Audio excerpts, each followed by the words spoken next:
Welcome to Inspire Campfire, a podcast where ordinary people tell their stories of extraordinary adventure. These are campfire stories meant to inspire the rest of us to light the fire within, get outside, follow our dreams, and return to tell our own stories. Ready?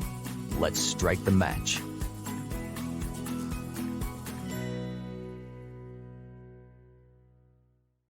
Welcome to the show. I am your host, Scott Wurzbacher, and today we're going to talk about courage, adventure, and going all in. Our guest is Rob Commodari from Baltimore, Maryland. He is a small business owner, author of the very successful book, Better Than You Think. He's a speaker, philanthropist, husband, father, friend, and someone who goes all in on everything he does. Rob is a big thinker. He never ceases to amaze me with his pursuits. And this podcast is about the voice inside that calls us to adventure. So we're going to start today with Rob telling us about an adventure that many people wonder about, but only a few actually take. And if you have courage, love adventure, and want to go all in, but you're short on time, this is exactly what you need, because this adventure only takes a few minutes. That's right, because we're going to talk with Rob about jumping out of an airplane, or skydiving as we call it. Rob's going to share everything that happens before, during, and after, inside and out. So if you've ever considered skydiving, you are definitely going to want to hear from Rob. We're also going to take some time to talk with Rob about his book and his incredible recent philanthropy experience. Rob, my very good friend, welcome to the campfire. Scott, thank you so much for that introduction. And I'm just honored to be here and excited to help you out here and do this thing, because you got an awesome podcast here. So thank you for having me. I love it. And you too, I should have included in the intro, you also are an amazing podcaster and somebody that I look up to. The Chiseled podcast is fantastic, and everybody needs to listen to that as well. Thank you. It's great. So can you just give us just a quick overview of who Rob Commodari is? Yeah, so I'm one of 7 kids, grew up in the inner city of Baltimore. We grew up in a 745 square foot house. So I started working at age 11, paid my way through Catholic high school and college, and I've been hustling ever since I was 11. So now I have a family, my wife. I have 3 children, 37, 22, and 20. My son just graduated from college as a meteorologist. And I have a small business, as you said. So we have a real estate business, and I've been doing this for about, it'll be 21 years next month. Yeah. I mean, there's so much we can cover, Rob. You have such an incredible story. And I think your book, Better Than You Think, which we'll get into a little bit at the end, it does a magical job of telling your life story and the lessons that you've learned. So people want to learn more about you. You definitely got to get the book and read it. You'll learn so much from Rob, and you'll be glad you read it. But today we're going to talk about your experience skydiving, man, jumping out of an airplane. Like, I just want to go right to it. Like, what in the world inspires somebody to go jump out of an airplane? Well, I'd always thought about doing it, but jumping out of a plane, just think logically, it doesn't make sense. It just doesn't make sense to stare. No sense at all. Death in the face from whether it's 10,000, 11,000, 15,000 feet, whatever it is, it just doesn't make sense. However, we all have our fears, and sometimes we have to do things to drive through those fears and overcome those fears. And it was always in the back of my mind, but I'm like, there's no way I'm doing it. And then it was Christmas season one year, and my niece and nephew had come over the house, and she talked about just jumping out of a plane. And I'm like, I've always wanted to do that. And I looked at my son and I said, if I'm jumping, you want to go with me? And he goes, let's do it, Dad. And it was like right then and there, okay, we're going. Now, obviously, I said yes in the moment. But then all of a sudden, those doubts and those fears started to come in, and I'm sure we'll get into that a little bit, but they will trickle in. But it was in that moment that we made the decision to do it. Yeah. So, all right, I just heard a bunch. I just need to circle on these, because a few things. Like, first of all, you talked about fear. Mm-hmm. Then you said, this is something I've always wanted to do. And then you brought your son into it. Like, then it was like, well, if my son will do it with me, then we're definitely doing this. And so like, there's some motivation right in there. But like you said, you always wanted to do it. Tell me about that. Yeah, for those who understand profiling, whatnot, we have these profiles that we use in our real estate business. You know what I'm talking about. It's called the Heritage Profile. And my top one is Pioneer. And I'm coming to understand that more and more. And it's like you want to do things that others haven't done. You want to be like the first to have done this, or go out on like blaze your own trail from time to time. Now, thousands and hundreds of thousands of people jumped out of planes. But for me and my inner group, I don't know anybody that's done it. So I'm like, let's go. Let's just go do it. And although it's fearful, the imagination of the exhilaration of staring death in the face, looking down 10,000 feet or 11,000 feet, whatever it was, and then doing it, just doing it. And it was like, use that as your push to get over fear. So if you have a lot of insecurities or fears in your life and you jump out of a plane at 11,000 feet, okay, if I could jump out of a plane, what other fears can I overcome? Right. A lot of it is about overcoming fear. Like, was this like, I mean, we can talk about it, right? We can talk about like fears and overcoming fears, but I'm just curious, like, when you made the decision, like, is this a conscious thing? Is it like, I want to overcome fear, or is that sort of just like an internal motivation? The decision to do it was not as conscious about the fear as after you made the decision. Yeah.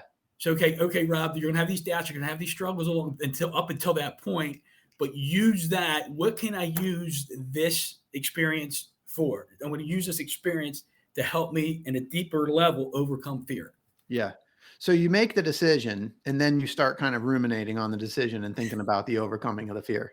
Yes. The chatter starts in the brain. The chatter starts. Yes. So, I mean, look, I was talking with my wife this morning. I mean, the term death defying came to me. Like, jumping out of an airplane is a death defying act, and obviously like it's one of people's biggest fears. By the way, the other one is public speaking, which you also have tackled masterfully. So that's pretty cool. But, let's talk about death defying, like facing death. I mean, Rob, like, are you afraid of death? Great question. I'm not afraid. I am not afraid of dying. I'm afraid of how I'm going to die. Right. So there's two different things here, because I think, I know you, I think you feel this way too. I believe in an eternal life. I do believe in that. And so we're just living this physical experience right now. And I want to do anything and everything I can while I'm here in this physical presence on earth. And when some people say it's stupid to jump out of a plane, yeah, it could be. But when the really cool thing is, like I said, yes, I had my doubts. We get to the place, we're getting the plane. And the whole time I'm like, I'm not scared. I'm not scared. I'm not scared. And then you get into the plane and you're like 15 minutes in climb time before it's go time. Right. Yeah. And like you're jumping, you can say no all the way up until you're ready to jump, but they will keep your money if you're up in the air. Sure. But in my mind, it's like, no. And every now and then that little insecurity starts to creep in and you're like, no, don't go there. Don't go there.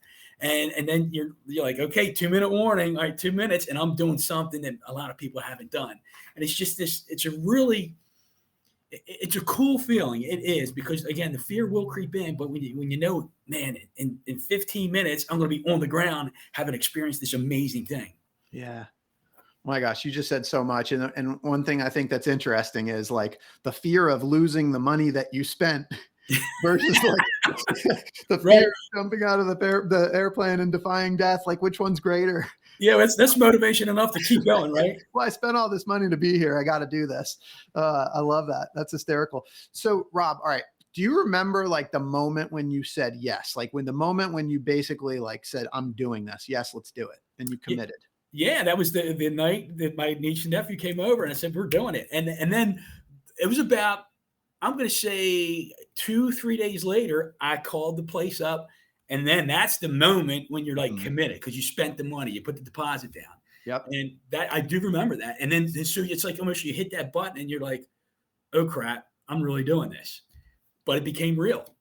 Yeah, it does. I mean, when you make a reservation, it's like any adventure. Like we've talked about this. I mean, when you make that hotel reservation or the flight reservation, or you book the skydiving excursion, like that's when it becomes real. So like, okay, so then, and one other thing is that when you brought your son into this, I just have to comment, because like on the fear thing, like to me, when you bring your son into this, like that's a whole nother level. Like it's not just you jumping out of the airplane, it's you and your son. Well, the fear there is like, I told my wife we were doing it, And I know she really didn't want either one of us to do Yeah. it.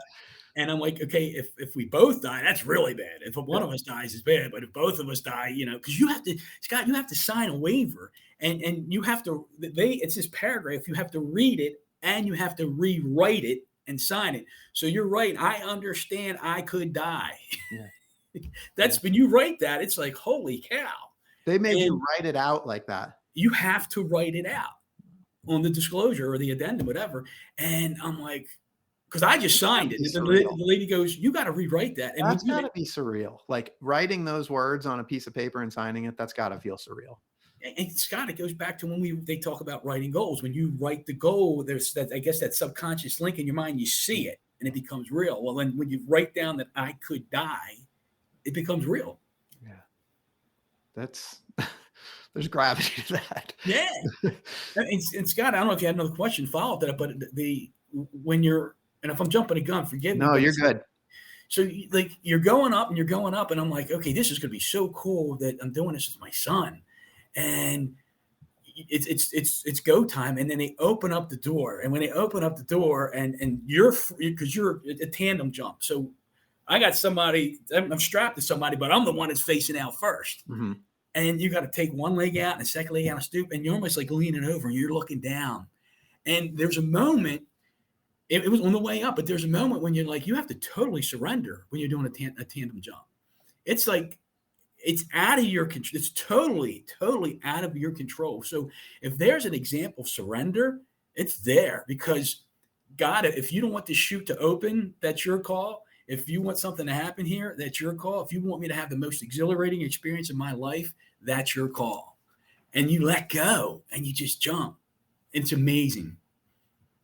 All right. You got to walk us through sort of the feelings of like falling out. I mean, do you fall out? Do you jump out? Like, talk to us about that. You kind of did the build up to the go time, but now it's go time. Like, yeah. So so you take one foot out on the step, the second, you lean over, and then the guy goes, let's go. And he kind of pushes you over and you roll, and like you look up and there's the plane, you're upside down and you're looking at the plane. And I have a great picture of that because he was taking it, like a gazillion pictures while we're going. And it's one of my favorite pictures. And you go, and then you right away, you got to like make yourself in the form of a banana for whatever reason. And you just, I just start yelling as loud as you can yell. And it's just this exhilarating for like 30 seconds, I guess it was. I mean, you're free falling in your face and your skin are going, blah, blah, blah, blah, blah, blah, right? And it's flapping and you're just yelling in this, woo, as high as you can yell. And then Scott, it's real noisy because it's going, and then the chute opens, right? And if I can say this, you get a wedgie. And then Scott, it's quiet. It's just quiet. And then all of a sudden you're going from this crazy noise to peace. And then now you're in a state of awe where because I don't know how far you fall before the chute opens, but I just remember opening my, just looking out my eyes and looking down and going, holy crap, how quiet and how peaceful is this? Yeah. And then you're just going down for the next, 5, 6, 7 minutes. And you take it all in. You just take it all in. And you're like, wow. They talk about from a 10,000 foot view. And I'm like, from a spiritual sense, I'm like, God's looking down on us. I get to look down on others right now. I get to look down on this beautiful place called Earth from 10,000 feet. Yeah. And it's just really, really cool. And then you get a little apprehensive because a lot of people, people who get hurt usually get hurt on the landing, and you can either come in on your butt or you come in with your feet. You got your feet pointed up, and you got to make sure you land right. You don't come in hard, but you just got to be a little careful or cognizant of it. So you come in, and then when you land, you're like, oh my God, I just did that. Oh my God. So you jump out of the plane, you got the whistling, the loud noises. Like, talk to me about fear. So that's like 30, 60 seconds that you're free falling? About 30 seconds. Okay. Are you I think a lot of it with fear is like, there's a buildup, there's an anticipation. It's the fear is a lot of it's the thinking and but now you're actually in it. You jumped out of the plane and you got this 30 to 60 seconds. Like, do you remember that time? And were you feeling fear in that 30 to 60 seconds? No fear at all at that point. Cause I had already let go. I'd already surrendered. And I'm like, again, you're just so enamored, and it's like I'm yelling and screaming and just like in such a state of exhilaration. Yeah. Wasn't even thinking about that. So I just think it's so interesting because the fear was in the anticipation. The fear was not in the doing. Like, Correct. right. So you're worried and you're worried and you're worried. And then once you're actually like free falling, like at the worst possible moment, you're like free falling, right? Yeah. And you're just enjoying, like, you said exhilarating, and there's not any fear in that moment. No. Like that's intense. And I also wanted to ask you, because I've jumped off like some high cliffs before. And I know that feeling, like when you jump off a high cliff where you feel like your stomach goes up into your throat. When you were free falling, did you experience that? Or was it more just like, because I think I've heard people say it feels like you're floating. Yeah, I didn't get nauseated while I was falling. You do when the chute opens, it's definitely a floating feeling. But when I landed, I was a little nauseated. I do remember that because there was a couple times you made these hard turns. Yeah. And I'm like, whoa, Yeah. but no nausea or anything like that while I was falling down. All right. So the 30-second, the free fall ends, the chute pops, and then all of a sudden you go from this loud, like noisy falling to, like you said, just like almost instantaneous, like peace and awe. Yes. It was amazing. So, I mean, did you feel like when the chute opened, was there like a sense of relief? Yes, there was. Absolutely. Because like you said, you're not thinking about it while you're shooting and howling on the way down. And then the chute opens, you're like, okay, we're going to be safe. Yeah. That thought did cross my mind. Yeah. And so then the peace comes in, like at that point, like, even though you're still thousands of feet in the air, right? Like you kind of feel like, okay, I'm through the worst of it. The chute's open. Like, right. That's it really. Cause again, after that chute open, I feel like, okay, now it's just floating to the ground and landing. Okay. And we're done. Yeah. Yeah. But you got to take it all in. You have to take it all in. Yeah. So you specifically said the word awe. So before we touch down on the ground, I want to go to awe, because awe is something that we talk about a lot on this podcast. And I like to read the Oxford Languages definition of it, which is a feeling of reverential respect mixed with fear or wonder. Mm-hmm. And you use the word. So I just want to tap into that definition. Like, does that resonate with you? Yes. And towards the back end of that definition, wonder. And I sit there in my life, I try to be in awe as much as I can of everything, of creation, of everything I see, of whether it's a little chipmunk eating a nut, or whether it's the stars in the sky, you see the Milky Way, whether it's jumping out of a plane, and you're looking down at this great, this place, Earth, and the experiences we have. I want to see all in everything. Yeah. So I love that and wonder. Yeah, I mean, for me, what I really love, like, I mean, I think all of that ties. So it's so the both and of it, because it's this respect. It's this like deep respect. The wonder is sort of this curiosity. There's like a peace in wonder, right? There's just like this just appreciation and gratitude and wonder. But then you mix in the fear as well, because there is that, like, that knowing that, my gosh, I'm still thousands of feet up, and like, I'm human and I'm experiencing these feelings. And it's like the peace and the fear together creates that respect. And that's just what I love about the word awe. Yeah. And you just said something, Scott, it made me think of, like you said, the fear piece. So like in biblically speaking, you'll see a lot of times in the Bible or scripture, they'll say, hey, a God-fearing man. Mm-hmm. That does not mean like being afraid of God. It's a God respecting man. That's what it means. Yeah. And I don't know if people know that or not. Yeah. So so you talk about respect and wonder. So I love that. Yeah, me too. All right. So back on the ground now, you just kind of turned around and looked up. Oh, by the way, who went first? You or your son? I went first. So what was really emotional is you land and you look back, you look up, and here comes his chute hadn't opened up yet. And then you look up and it's like, and then boom, his chute opens up. And you're like, okay, he's going to be safe. And then he lands. And then we just walked up to each other, and Scott, not saying a word, we just gave each other like the biggest hug. And it was emotional. It was emotional. And like, dude, we just did it.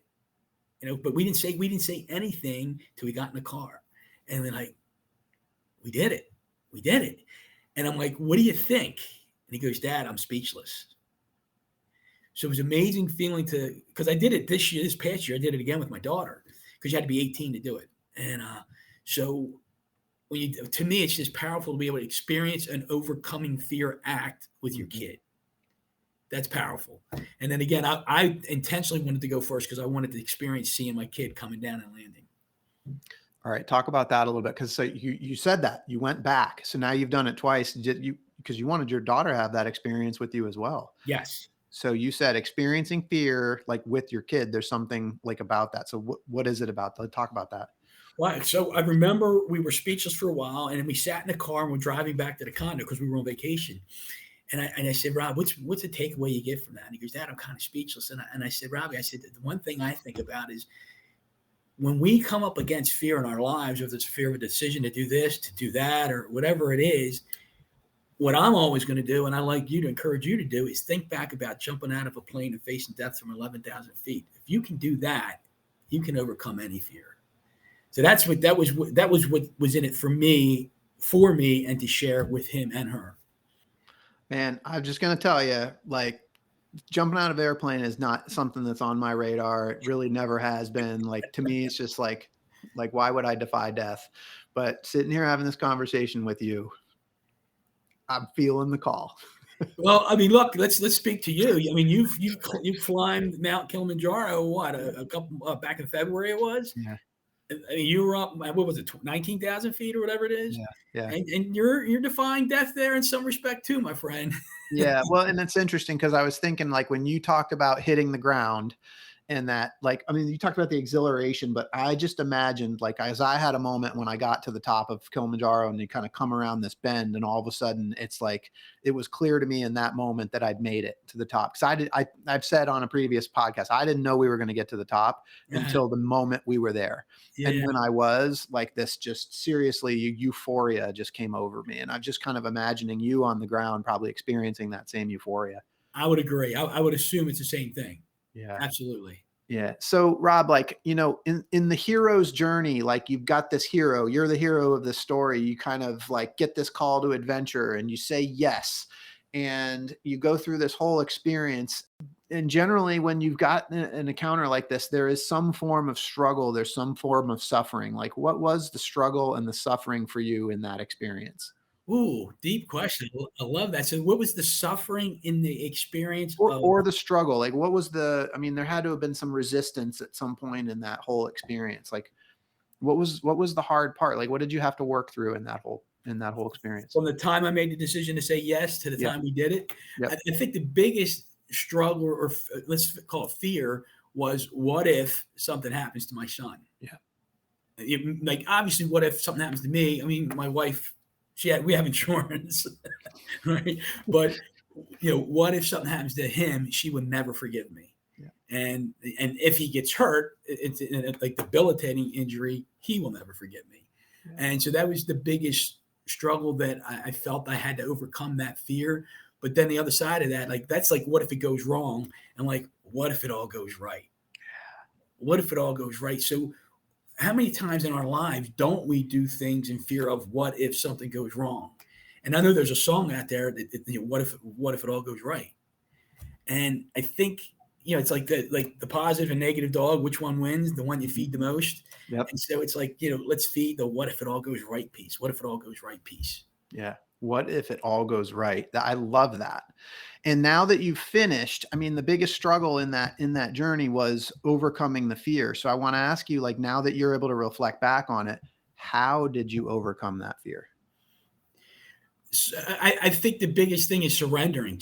I remember sitting in the plane as we're going up, because I just did it, you know, 9 months ago with my daughter. So it's still fresh. I just remember sitting in the plane, and one of the things was really great. Just I was looking at my son's face, and I was looking at my daughter's face, and she's got it's a smile, but behind the smile is their own fear. You know, they're masking the fear with a smile. And I remember the last one we did, the guy that was my daughter was tandem up with. This was really cool, and we talked about doing a podcast, and I reached out to him and never heard back from him.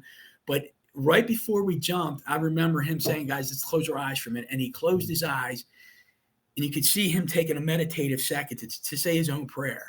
And I thought that was cool for a jumper to do that. I really thought it was cool because it's something that touches my heart. Yeah. Well, man, breath helped me get up Kilimanjaro for sure. That's No, great. no question about it. So Rob, just to take it one level deeper, how does one surrender? Look, I struggle just as much as everybody because like three years ago, my word of the year was surrender, and it's letting go. So when you think you can control everything, it's almost like let go. It's like you talk about the book flow, right? Just be in flow, let things flow, let things be the way they're supposed to be, and don't have resistance to it. So it's like we want this control, how everything's supposed to turn out, but just be in the moment. And I think if you can embrace being in the moment and you let things roll the way they're supposed to roll and be aware of that in the moment, it makes it easier to let go. But it's just like letting go takes faith, right? And it's like, okay, how do I start to surrender? I can't go from 0 to 100. Maybe I go 0 to 5. So let go of a little thing and see how it works out, and then let go of a little bigger thing and see how it works out. And it gives you more faith and hope and confidence to let go of the bigger things. Yeah. I love it so much. So the second time, what was different? There was, I think there's more apprehension the second time around. Really? There was. I do remember, and I'm like, I defied death once. What am I doing it? I'm doing it a second time, right? I'm like, I'm doing this for my daughter. I'm doing it for my daughter. I want to be an example for her. I want her to experience this too. There was definitely a little more apprehension the second time around. Wow. So there was more like the first time with my son, I was fired up, ready to go on the way up, in the plane. This time around, I was like, okay, what if? There's a little more fear. There was. Yeah. And what about all the other, the 30 seconds of free fall and the peace and the awe? Like, was that all pretty similar? Or Yeah, and then turn around and watch my daughter land, and that was really cool. Same thing, same feeling, same emotion. yeah. And how did the kids do with the experience? Oh, they totally love it. My daughter's like, I'd do it again. She's totally said I'd do it again. And one thing I want to mention is, so my son, he's like I said, he was a little speechless, and it came to fruition about, I don't know, Scott, maybe 9-10 months later. He was reading the book Training Camp by John Gordon. And there was a piece in the book, if anybody remembers the book, the football player who finally made the team, he got noticed that he made the team. He went down to the beach, he looked at the ocean, and he just ran to the ocean and jumped in and felt as free as a bird, right? My son, he read that piece, he called me up, he goes, Dad, that's what I felt like. That's what I couldn't put in words when we landed. And Scott, that led me to get to read the book a second time. And this is so cool, because right now I'm having this moment as I'm talking to you about the surrender piece, because when he told me that, I'm like, I got to go back and read the book again. And I started reading it like 4 or 5 pages a night. And Scott, it was a Saturday morning. My son had just come home from college Friday night. It was a Saturday morning. I was getting up and I went to the bathroom. I come back and I went to go to my office and do some stuff. And I just felt this pull to pick the book up again. I'm like, no, God, I want to get my work done. And I just felt this pull, and I felt this pull to pick the book up again. So I picked it up and I started reading where Robbie told me about that part. And I read past it. And it went into this whole piece of surrender, Scott. And I just had this overwhelming feeling of love that just came over me. And I started bawling. I just started crying. I'm like the sobbing cry. And I'm like, God, I just want to be able to surrender more. I just want to be able to surrender more. And I'm crying. I get myself together. I go sit behind my desk, and my son comes in and goes, are you all right? And I'm like, come on in, buddy. We got to talk. And so he came in and we sat down and talked. And I started writing like the ending to my book because of this. And he had gone on a retreat when he was 13, and he came back from the retreat, and he sat me down one night. He said, Dad, I got to talk to you. He goes, I got to stop living a parent-centered life and start living a principle-centered life. Like 13 years old telling me this, right? Your jaw hits the ground. And I'm like, well, what's the fear there? And so in the book Training Camp, the football player, he had this fear of not making a football team. He had this fear that if he didn't make the football team, his aunt was going to die because he wouldn't be able to fund the surgery she needed. Yeah. He was going to die. And at the end of the day, his biggest fear was not being loved. So my son, take it back to my son, because he's the one that got me to read that piece again. So I said, Robbie, when you said to me, you got to stop living a parent-centered life and start living a principle-centered life, what did you mean by that? And he says, I got to start doing things for me and not to just please you and mom. Mm. And I took it a step further. And I said, Robbie, what if you felt like you weren't pleasing us, what were you afraid of? Because I was afraid of disappointing you. Mm. I'm like, Robbie, it's deeper than that. What was it? He goes, well, I didn't want to let you down. And I said, it's Rob, that's not the answer. It's deeper than that. And Scott, I swear, he sat down. He sat down like perpendicular to me. He puts his elbows on his knees. He's looking down. He took like 5 seconds, and he turns his head and he looks at me and he goes, Dad, I was afraid of not being loved. And I'm like, wow, we don't do things in our lives because we're afraid of not being loved. You know, and just think, so if we learn to surrender and let go, we let go of all the bull crap, all the stuff that holds us back. And when you surrender, there's freedom in that. And I think you allow yourself to be loved when you surrender. Rob, I just, in this moment, I mean, you're somebody that I know that has like one of the biggest hearts of anybody I know. And I think it's so much of it is your ability to be able to kind of see this stuff and tap into it and just be so vulnerable and transparent with yourself and with others. And it shows. I mean, you know, that hearing these stories, you know, your kids know they're loved. They really do. And I think what's so cool about this is, you know, this is just one story. This skydiving story is just one example of you going all in, but you know, the motivations behind it, it's your kids, you know, and it's this huge heart that you have, and that just spills into some of these other big things that you've done. You know, I wanted to take some time to talk about the book and some of your philanthropy experiences, and you know, but it all feeds into that same thing, and it's really amazing. And I'm so honored to be able to call you friend and have these kinds of conversations with you. I feel the same way, buddy. Thank you. Yeah.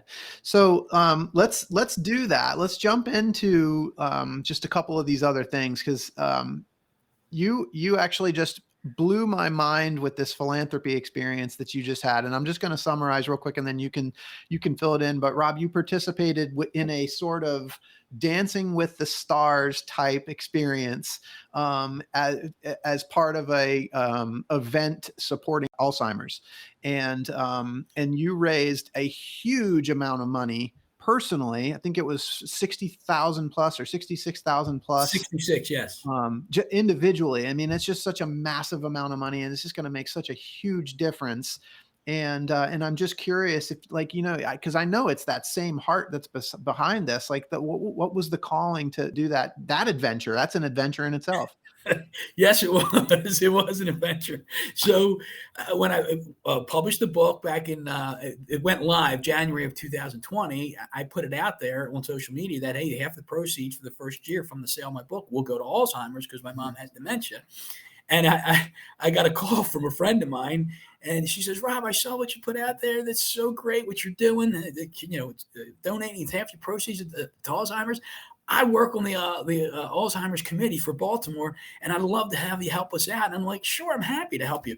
What do you need me to do? She goes, I need you to dance.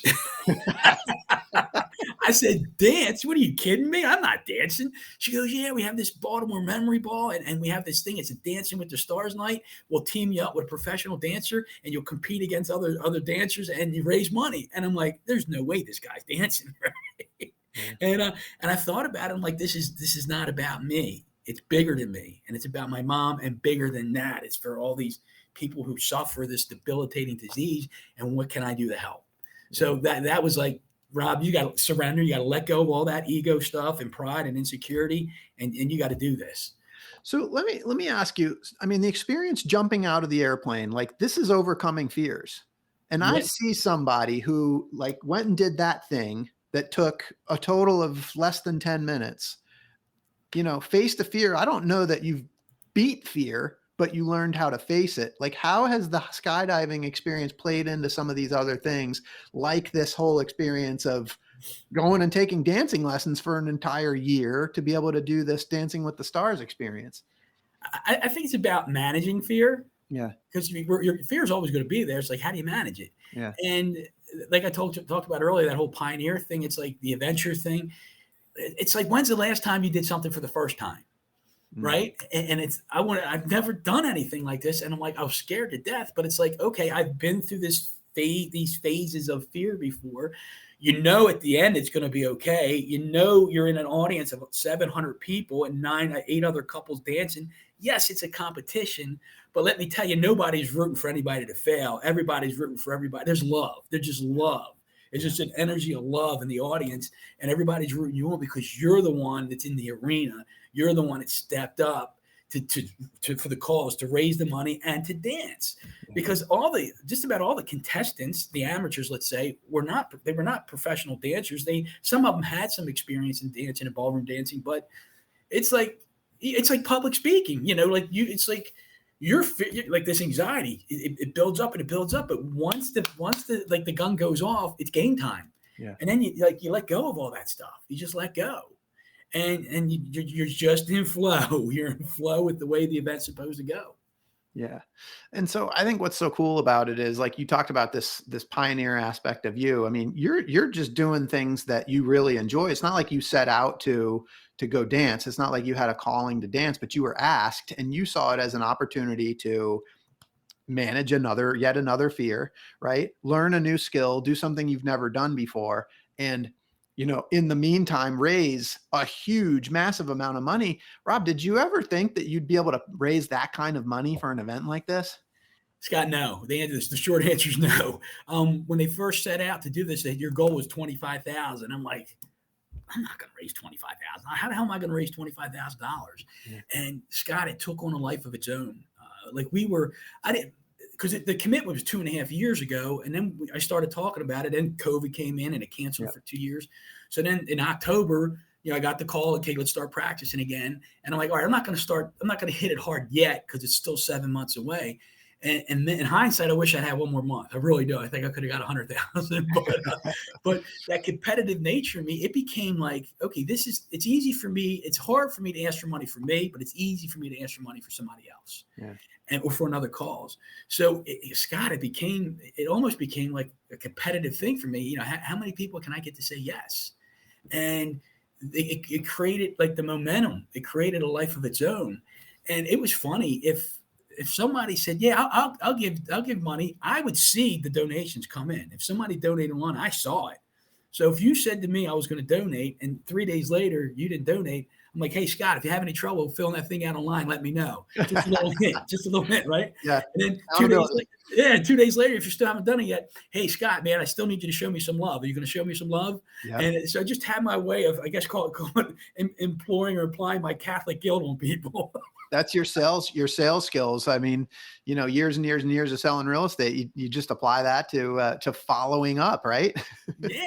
But the thing is, the bigger thing here was that there's so many people that have this connection with Alzheimer's, whether it's an immediate family member, a friend, or extended family member. It's so big. It's so big that everybody is touched by it in some way, shape, or form. So it's something that people really felt the need to contribute to. And you have a connection to it. My mom. Yeah. Well, I appreciate you sharing. I just want to leave a little bit of time so we can talk about the book, because that's one more area of your life where it was something that you'd never done before. And it was something that you wanted to take on. And can you just give us a real quick overview of Better Than You Think?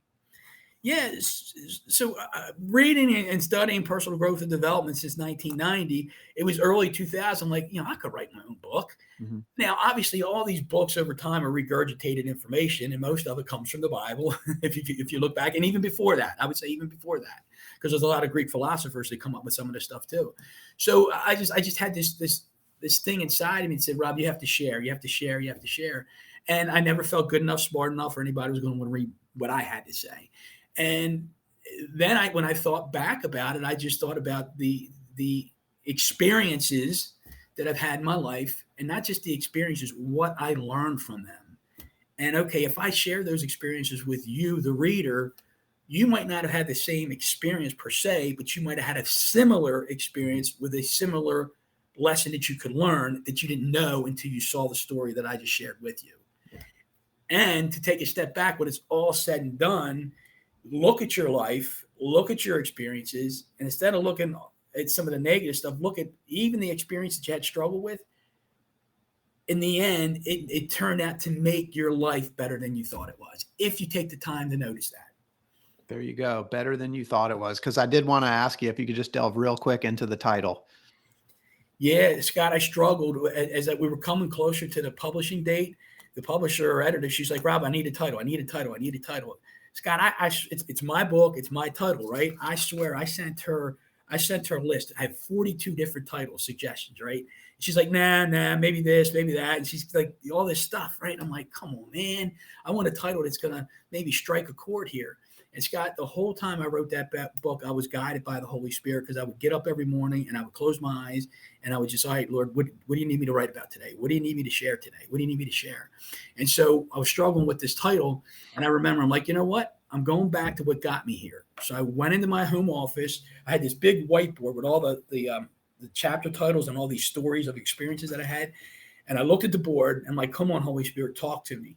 I need you to talk to me right now, please. And I looked at the board and I'm like, oh my gosh, there it is. My life is better than I thought it was. And I'm like, when the Holy Spirit's talking to you and you know it, you can't deny it. You cannot deny it. And you just got this feeling. I'm like, this is it. This is it. You're talking to me. This is it. That's it. Game time. Yeah. Well, Rob, it really is a great book. And I highly recommend people jump on Amazon and grab a copy of it. I just admire you so much for your passion and truly your courage, the way you go all in. And it's just, you inspire me every day to be better. Rob, you talked about your competitive nature.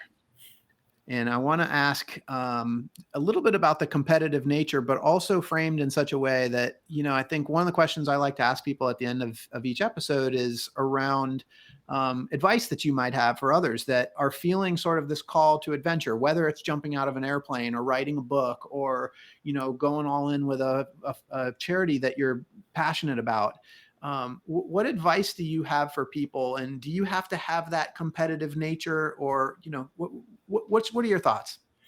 So the competitive nature, first of all, is not me competing against you. It's not me competing in a sense that like I wanted to win that dance. I did. Yeah. But the side I'm talking about is comparing what I'm capable of doing to what I'm doing. So in other words, if I'm capable of doing all this and I'm not doing it, I'm competing with myself to get there. So I'm competing to be the best person that I can be. Yeah. I'm competing to fulfill all this potential that I think that I have inside of me. You have your potential. Susie has her potential. Karen has hers. The encouragement is don't go to your deathbed on full with any gas in a tank. Go to your deathbed on E. Go on E. And if you go on E, it's about experiences. It's about, being who you're supposed to be. Whether it's just being an example, experiencing life, being awe. And I think that's what pushes me to do things. There's just so much out there that we can all do. We all have a book inside of us. We all have our stories.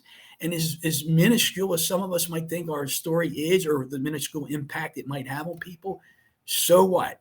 It's going to impact somebody. And I remember when I was writing the book, the encouragement I kept getting from a couple people and, from the prayer was you're writing for an audience of one to share with others. So when I say that, it's live your life for an audience of one and then share it with others. Do you have to remind yourself daily, Rob, you are better than you think? From the book piece? Yeah, is that an affirmation? Well, now it is, but I didn't know that until that morning when the title came to be. I did not know that, Scott. Yeah. Because Rob, you are so much better than you think. And I just, I can hear yourself. It's such a great message to the listeners. But I knowing you, this is something that's just a kind of a human experience. It's just such a great affirmation. Better than you think. I love it. And I just thank you for putting it out there. My pleasure. And I'm sorry I cut you off there, but we're all better than we think. We all are. Yeah.